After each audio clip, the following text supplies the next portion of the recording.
Moi kaikki, mä oon Oliver ja terveisiä, hui herra jumala mihin mä astuin. Ja terveisiä täältä Kumpulan koulukasvitarhalta. Meno yhtä villi kuin mun hiukset tällä hetkellä, koska mä lähden nyt tutustumaan näihin leireihin täällä.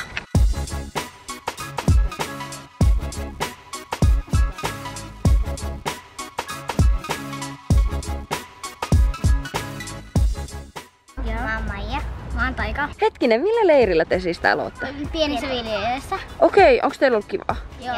Hyvä, mitä kaikkea te ootte tehnyt? No me ollaan laitettu esimerkiksi salaattia ja kehäkukkia ja vaikka mitä muutakin ja sitten kaikkea tommoista kivaa. Niin ja me saadaan aina kun leiri loppuu hakee vikaksi melkein 4 tai 5 rapumperiä. Oi, toi on ihanaa. Kiitos Maija ja Taika. Moi, mä oon Ebuva. Moi, mitä kesätyötä sä teet? Mä oon tuolla pienten viljelyleirillä avustavana ohjaajana. Mitä kaikkea sä oot päässyt jo tekemään? No siis mä oon auttanut tuolla palstoilla ja sitten leikittänyt lapsia ja jutellut niiden kanssa ja avustanut just tässä ohjaamisessa. Okei, mahtavaa. Mikä sun mielestä on parasta tällaisessa kesätyössä? No se, että tää on ensinnäkin uudenlainen kokemus ja sitten saa viettää tämän kesänä tämmöisessä lennosympäristössä ja ulkona. Okei, jes. Hei, kiitos. Mä oon Kerttu. Mä oon Sara. No moi Kerttu ja Sara. Miltä leiriltä te ootte? Kumpulan tuolla kasvitarhaan ympäristötaiden leirillä. Ympäristötaiden leirillä. Ootte sitten niinku isoja vai pieniä? Isoissa. Isoissa? Okei, minkä ikäisiä te ootte? Täytin just 10. No mä oon 9 ja mä täytän 10. Mitä te ootte jo täällä tehnyt täällä leirillä? No me ollaan rakennettu tommosia minimajoja metsään, me ollaan tehty amuletit ja sitten me tällä hetkellä parhaillaan maalataan aurinkokelloa. Mikä sun mielestä on ollut hauskinta? No ehkä kun vapaa-ajalla voi kiivetä puuhun ja sitten niiden minimajojen rakentaminen. Oi, ihan mahtavaa. Onko sulla samat vai onko sulla jotain omaa? Mulla on itse asiassa ne samat. Okei, hei, kiitos.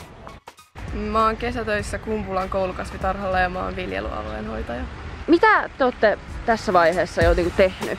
Me ollaan kitketty noit penkkejä rikkaruohoista, sit me ollaan istuteltu taimia ja siemeniä ja me ollaan kasteltu niitä tosi paljon. Mikä on sun mielestä ollut ehkä mieleenpainuvi juttu?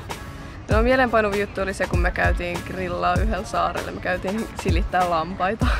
Ihana. Joo, mä oon Imo-Matti Fahmi ja mä oon puutarha-apulaisten työnohjaaja ja sit mä oon perhekerros toisena ohjaajana. Ja puutarha-apulaisten kanssa me tehdään esimerkiksi nurmikonleikkuuta, sellaisia kaikkea yleisten alueiden töitä ja sit nyt me tehdään lautojen tervaus tänään ja sit kanssa autetaan aina mistä tarvii, niin jos tarvii viedä jotain tavaroita jonnekin tai muuta, niin me autetaan sit siinä. Okei, jes, kiitos. Mä oon Olivia, sitten mä oon tuossa ympäristötaide pienissä. Okei. Mä oon Aada ja mä oon myös samassa kuin Olivia. Mä oon Emma ja mä oon kanssa siinä. Jes, mitä te ootte tehnyt? No kaikenlaista kivaa juttuja ja askartelua ja eilen tehtiin karttoja. Okei, kiitos.